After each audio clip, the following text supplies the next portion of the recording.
This is Coach's Corner. Welcome, Commodore fans, to Coach's Corner, a production of Gulf Coast State College digital media program. And we'd like to thank our sponsor this year for underwriting Coach's Corner, Sweet Bay, the new subdivision going in on the old airport. So I have Coach Beth Wade with me this morning, and everybody's going to go, why in the world are you talking about softball in October? But we have something exciting and new. Lady Commodores is about to be able to play on a brand new softball field. Yes, we are super excited about the new field. They started construction on it, I don't know, a month ago or so, and they're getting it up quick. So every day it changes out there, and we're supposed to be in it by the end of January. So for this spring, we'll be playing over there. And so now, the new softball field, everything is new and shiny and leveled and drains and everything works. What's it bring to a program, Coach, to have a new field? You know, it definitely helps with recruiting. You know, facilities are improving everywhere these days, and high school facilities are much nicer than they were, you know, even 5 years ago. So it's really nice to have something new to show kids and to have them be able to play on a nice new field, and new dugouts, new locker rooms. We'll have locker rooms over there attached to our dugout on the third base side. You know, kids want to see the bling, so hopefully we can improve that when we have recruits coming over. I mean, even now, just showing them, hey, we've got a field that's going up right now. We had some on campus this weekend, and you know, just to be able to show them, like, yeah, we're really getting it, and it makes them excited. So it's definitely going to help with recruiting. And so now some of the improvements, because the softball field at one time was a baseball field, and that means that the dugouts are in different positions for baseball and softball. Yeah, it's you know, the field we play on now was converted from a baseball field, so the dugouts are further back. They're pushed back behind third base and first base. So you know, with the new facility, they'll be a little tighter. It'd be more like a real softball field as far as the dimensions and where we are. Being able to talk to the infield and communicate with them will be a lot easier at the new field. So that'll help us as far as on-field play and getting our team ready and everything. That will help us communication-wise big time. The outfield's going to be a little deeper than our park that we have right now. It's supposed to be 200 down the line, 220 in center. So. Which is typical of your Division I fields. That's pretty much what is normal, with a 6-foot fence. So outfield have to cover a little more ground, but I think that's good. I think that's to our advantage. We like speedy outfielders, so I think that's good to have. So maybe a few less home runs will be hit over there, but a lot of balls in the gap and more base running. So that's what we're kind of looking forward to. So that'll make up for, you know, the distance out and allow for a different play. Yeah. More so like you probably find when you play in the conference or across the state. Most of the conference fields are are about what our normal field is now. They're a little shallower than most Division I fields, surprisingly. They're all around, you know, 190 to 210, I think. Northwest has a really high fence, so that helps with the distance a little bit over there. But yeah, so we're going to open it up a little bit and hopefully have a little home field advantage when they come here. And so when we look at that, now the softball field is actually across on the other side of 23rd Street. Yes, it'll be moved across the street. I think due to the rearranging of roads and everything that they're doing on campus here, there was more room over there. So they're redoing the infrastructure, and there'll be a light, and it'll go straight across. There'll be a road that goes straight across to access the new field. So that won't be hard to access at all. And you can go, you know, from 23rd Street or just straight across from campus. So and the college had some property over there on the other side of the road, so it worked out well. Yep. And some folks would say, well, why are we moving the field? Well, with all the flyovers, some of the flyovers were going to be above the bleachers of the current field, which is probably not a safe thing. Yeah, it was going to move a little tighter to the field, and you know, if you've been by it, you know it's pretty close to the road already. So I think it was definitely a better situation to move it across the street. And everybody's expecting to play on it when you start in the spring. Yeah, it's supposed to be. We'll finish up our fall season here where we're at now, and then hopefully by February we'll be across the street. The field will probably be ready a little sooner than that, the actual field playing surface, and then all of the locker rooms and all of that stuff is supposed to be finished up by the end of January. So we may be over there, hopefully beginning of January we'll be over there actually practicing on it, and then the rest will be finished up pretty quickly after that. So that's pretty barring any really bad weather or hurricanes that come through and mess with us, so hopefully that doesn't happen. But and there's some out there that could affect always the in Florida, right? Always in Florida. So now I understand that some of the bleachers will have sails over the top of them. Yep, I think they're going to put some shades over some of the sails that you see on campus at various places. They're going to put some of those over to help with the shading and over the stands in the middle. So hopefully that'll invite more people out to come watch us play in this heat. So that'll protect the spectators Yeah. from the sun. Yeah. And possibly from foul balls. Yeah, maybe a little bit. So in that stand, I also understand for the concession stand, it's actually going to be in a trailer, and it'll be something they pull over and treat as a concession stand. I think they're doing like a truck. What are they, like a food truck? I think that's what they talked about doing, like a food truck, and so they can change it up, or but it'll, I think, be portable is what they're. It's gonna. There's gonna be a little circle, I think, in front that it can pull up and park and have access for food and drink over there for fans. And then the culinary program can use it for other events. Right. And so it was very creative thinking. Yes, definitely. And It'll be new. It'll be interesting. I mean, nobody else has something like that, so it'll be kind of cool. Well, we always are known for being out in first place in a lot of things. That's right. Or doing them before everybody else. Right. So in this case, now the college had its birthday party this past Saturday, and the Lady Commodores were playing softball. So you're into your fall schedule. You can play 10 dates. Yes, we can play 10 dates without affecting our spring schedule.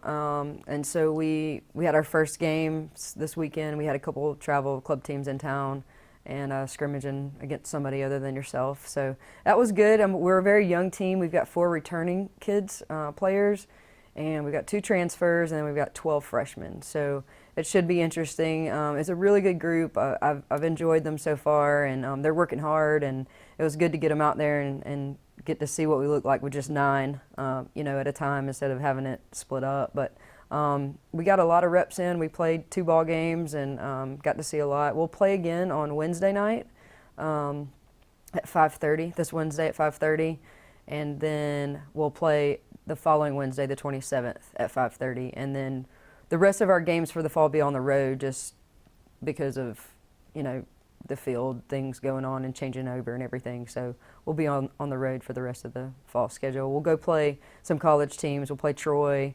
AUM, Samford University, Jacksonville State University, FAMU. We'll go to Tallahassee October 7th and play FAMU and Valdosta State. So we have, and then I think we finished with Montevallo late October. So that's just a chance for us to get out and see some Division I, Division II teams, get our kids on the field with them, and hopefully they perform well. And it's a way to help with recruiting as well as obviously helping your team get better, and them understanding what the level they're trying to get to. So it's a really good recruiting tool. And when we talk about 12 freshmen, that's good and bad. The bad part is it takes a little while for them to learn the system and what's going on. The good thing is, if you bring back 12 next year, right? It's a good core group. We've got 4 pitchers, 2 sophomores, 2 freshmen, so that's nice. One of the transfers was a pitcher from Eastern Florida State, so we do have 2 sophomores, on the mound, and then 2 very good freshmen that I think they pitched well on Saturday. I look for them to contribute just as much on the mound. A couple of pitchers also play other positions, and we're really versatile. I would say we're really versatile, really athletic, and a lot of combinations, so it's going to help with the offensive lineup. Whoever's hot at the time, we can probably figure out a way to get those sticks in the order that we want, and help create matchups with pitching, and what do we want to throw to which kid, and change that out a little bit more. So we got a little more pitching depth than we had in the previous years I've been here. So that's exciting for sure. And that's always the hardest position, especially as the season goes on. Yeah, just with injuries, you know, if you get an injury to a number 1 or number 2, then it's always rough. But I really like the staff. I think they complement each other very well as far as, you know, what they throw. So I think as a staff, I think we're going to be pretty good.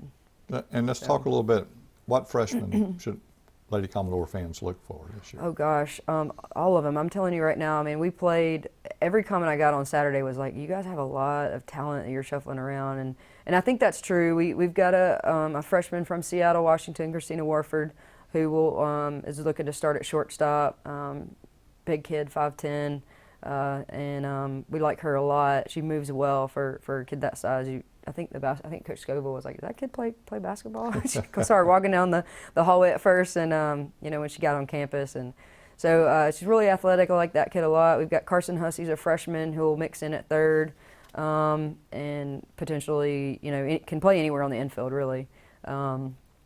You've got the 2 pitchers, Alex Watson and Alexa Shiver, are our 2 freshman pitchers.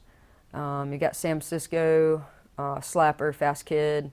We've got, I'm going to forget people. We've got Amanda Dermody, who's an outfielder from Illinois. Big kid, lots of power. Hayden Lindsay from Pensacola had a great weekend this weekend. She's an outfielder.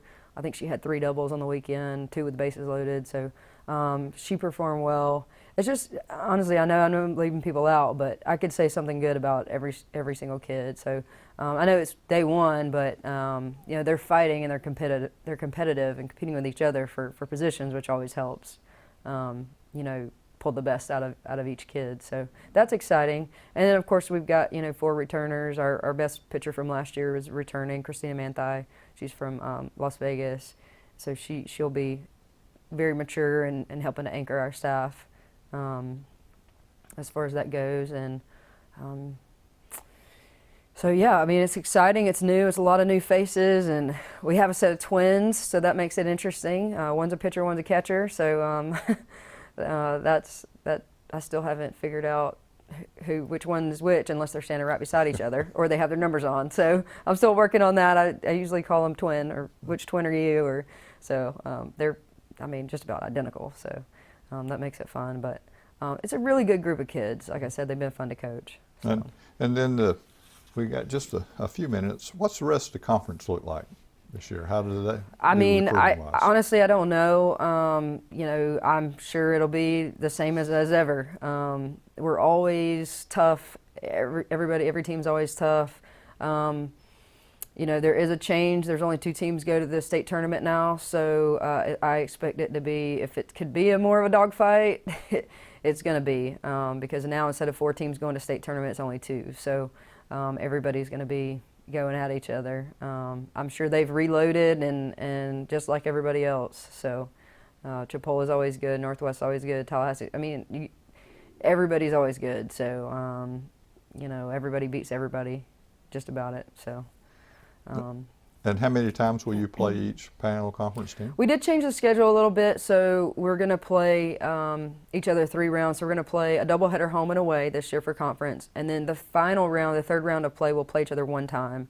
So it'll be a single game, so we'll play each team 5 times, which is what we did last year. We did like a little bit of a tournament format. We nixed that for this year, and we're just going to have home and away the final, you know, round of play. So a couple teams we'll have here twice, and we'll be on the road once, and then the other couple will be on the road twice and have home 1 time. So it should be an interesting little, we'll see how it works out. You know, I think it'll be good. We'll see how it goes. But see how it goes for Coach Beth Wade. I'm Jamie Spaxley. Come out and watch the Lady Commodores play this Wednesday, doubleheader. Wednesday night. And then the following Wednesday be another doubleheader. So come out and watch them play. Come out and watch the Lady Commodores play on the new field. Yes, in February. In the spring. So, yes. So we'll be right back, Commodore fans, with Coach Robinson to talk about volleyball. Programming is sponsored by Sweet Bay. Sweet Bay is a bayfront village in Panama City designed to inspire natural and relaxed living with a dash of southern charm. The Sweet Bay community features parks, walking trails to the water, a future town center, and much more. It's got all the makings of a friendly neighborhood with everything you need, just a short walk away. For more information about the Sweet Bay community, call 844-35-SWEET or go online to sweetbayfl.com.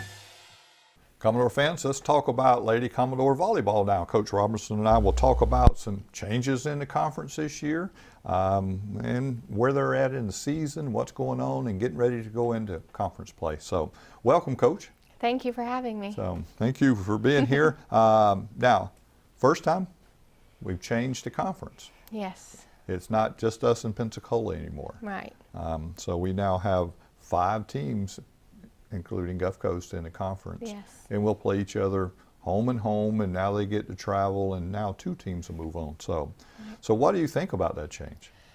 I actually really like it. It makes our schedule and our conference a lot more competitive than just us in Pensacola playing the best 3 out of 5 every time. Nothing's really changing with our schedule. They're just now included in conference games. We have some really good, strong teams coming: Santa Fe, Jacksonville, and St. Johns River, including us in Pensacola. And it's going to be a lot of fun. So I'm excited to see what everyone brings to the table. So a little more traveling involved.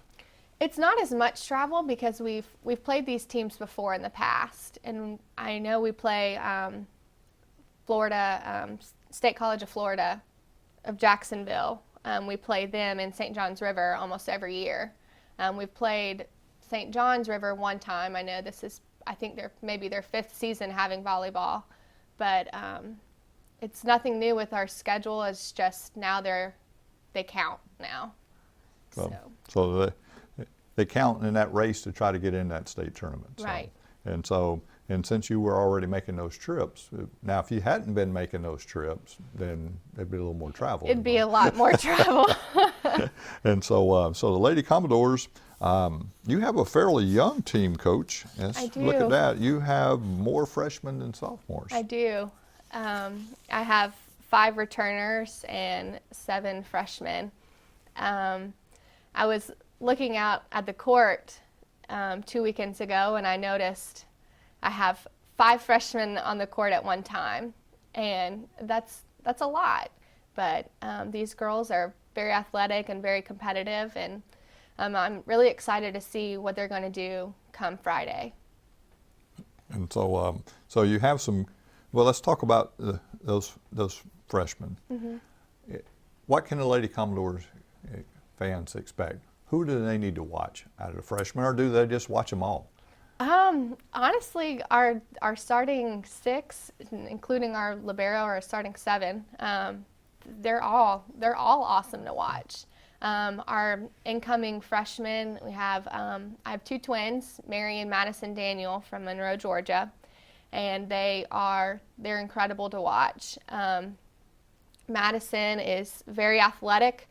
She will swing left-handed as well and put the ball right behind the 10-foot line, but she's normally a right hand, and she's had to step in as our backup setter when our setter sprained her wrist a couple weekends ago, and she's a rising freshman, absolutely. And her sister offsets her, and Mary is a better passer than Madison, in my opinion, so they balance each other out.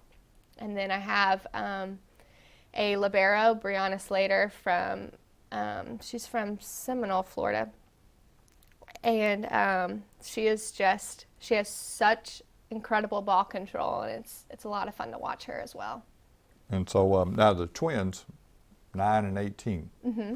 So is that how you tell them apart right now, or do you know because Coach Wade and I just talked about twins, and she's still trying to figure out who's who. It was very hard at first, and then the girls, they know each other now. But I think Mary has what the girls call a skinnier face, and but I have to really stare at them to make sure I'm getting Mary or Madison. But it's a lot easier when they have their numbers on or they're standing right next to each other because they're identical as well. And that has to be unique, you Mm-hmm. know, to have 2 that are together and they play together, and it has to be a unique experience for those 2 young ladies. It is. To be able to continue to play together. So who else do we need to watch? I have an incoming freshman, or well, she is a freshman now, Jamie Clark. She's a left-handed setter, and she is our floor captain when we're playing, and she just has a great demeanor about her play. She's got a very level-headed. She doesn't let things get to her, and she definitely brings the team up in that aspect, and she's definitely stepping up to the plate when she's on the court. So okay. And our returning players, still expect big things out of those returners. Yes, our starting middles, Madison Pickens and Taylor Lawhon, they are also like Jamie, leaders on the court, and they definitely have more experience, and they're pulling the team together and doing a great job. And Shelby Freeze on the right side, she's doing an awesome job, puts up a big block, and has a good swing as well. And so Lady Commodores right now 5-3 overall. Had a bunch of games because of storms and weather and all that. Lady Commodores wasn't able to play, but we started down through that season. Are they getting better every game? What do you see from the team as far as how many games they've played thus far? At the beginning, we did really well. Of course, we were playing, a little bit of weaker teams, but 2 weekends ago when we were in Pensacola for their tournament, I think that was our first taste of real college volleyball. They had some really competitive teams, like Pasco Hernando, State College of Florida, and Daytona State. They all are very notorious for their very good volleyball programs.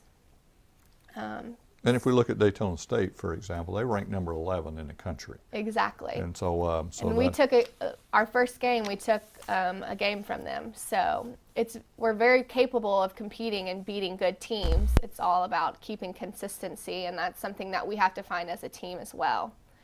Consistency and constant energy and focus, and not let teams get runs on us, because we can play teams like Andrew or what's now Coastal Alabama. We can play teams and get down on a 4-point lead and come back. Yeah. But with these good teams and the teams in our conference, we can't let teams do that, because they're going to take it and run, and we're not going to have a chance to come back. So we've got to find that consistency and rise to that occasion. And so that was a stretch in there.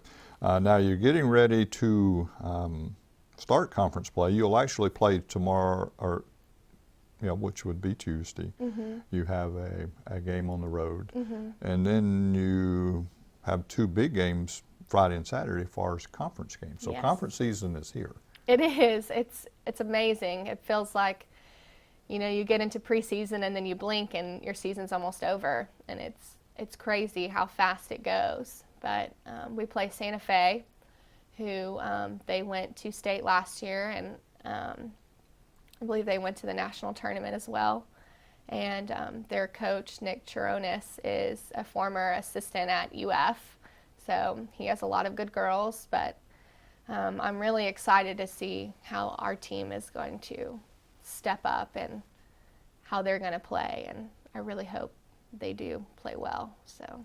And we could talk a little bit about, you had a tournament schedule that took out 3 games. Those 3 games are kind of big in the sense that you didn't get 3 more games to play and get time in and everybody down in there. So that really will affect the Lady Commodores this year. I think so as well. We were supposed to have a home tournament, and obviously that got canceled due to the hurricane. And the Andrew College, that got canceled as well because we were still out of school. And I think it did. But the girls know the road to come, and it's not going to get any easier. And this practice, they've already told me that they're really going to put their nose down and work hard and try to get better at every ball. So now, did you play Santa Fe last year? We did not. Okay, so because I was going to ask, what's it like to go into their house? You're going to open the conference on the road, which is good and bad. I used to love opening district play on the road because I can see them, and then when we come home, we're at home, we feel comfortable, we film session, we know what to expect. So I've never played there, so this will be a total new experience? Not for me. When I was the assistant coach my first year, I've went to there. I think it was their first year, which was about 4 years ago. And then we ended up playing them in the state tournament. But it is going to be a different experience for the girls because I expect them to have a large crowd, and it's going to be a lot different than us just going to these other schools who don't really have a crowd, or we don't do the intermissions between games, so it's going to be a new experience for the girls. And then we travel up to Jacksonville and play at Florida State College of Jacksonville. So back-to-back conference games. Yeah, it's a lot different than last year. So when we play, every other Wednesday, best 3 out of 5 against one team. So I'm really excited. I hope if we win, I hope we keep the momentum on Saturday, and if we do happen to lose, I hope we pick up momentum on Saturday, and at least, I'd love to go 2-0 this weekend. So that would be big for the Lady Commodores. Absolutely. Especially in this race to try to get into the state tournament. So, absolutely. And then the next 2 conference games, Pensacola State, right, at their place, been there, done that. Yep. They know how to do that. And then we, on Friday the 29th, St. John's River will come here, and that'll be your panel opener at home. We'll televise that game also. Yeah. So it's moving right along. It is, and it goes by so fast. It's crazy to think that this is my second year, but I've really enjoyed it, and I'm hoping this year, we can make a run for that state tournament and get there. So if you can get them all, start peaking at the right time. Right. But the right time is right here now. So, exactly. So Friday. So Friday it will start and go from there. And the nice thing about being young, if they weather the storm and you come out 2-0, then that's a very promising season. I think so as well. And then next year, if you return all those players, it's even better. So I agree. So when we're at home, now you do play on the 25th at home. How important is a home crowd to the Lady Commodores? In my opinion, it kind of makes or breaks the game feel, the intensity on the court. I know when we have the athletes and the basketball girls and they're dressed up and cheering, and I think last year we had faculty night and they were all pumped up, and it really gives the girls energy. And I think having a lot of people there, and not only just having a large crowd, but having an involved crowd, is something that the girls could really use in a conference match. So, and it always helps. And, it was with Pensacola now, so Lady Commodore fans have got to get used to, oh, wow, there's a lot of other rivals that we have. And so hopefully Commodore fans will come out, fill the gym, because it brings that energy, that electricity into a building. It just makes it feel different than when there's hardly anybody in the stands. I agree. And so, Coach, one last question. Who is the team leader on the floor for you? On the floor, it would definitely be, I don't know, there's a couple leaders. Madison and Mary are definitely some big leaders, and I think if they're on, the team's on, and if they're not, I think it definitely brings our team down a little bit. But Taylor Lahan's also a leader, so. That helps when you have multiple leaders. It does, so, it does. Well, Coach, we've talked through our 14 minutes, so for Coach Robertson, I'm Jamie Spaxley. Thanks for watching, Commodore fans, and we'll see you next time on the Commodore Sports Network. This has been Coach's Corner with your host, James Baxley.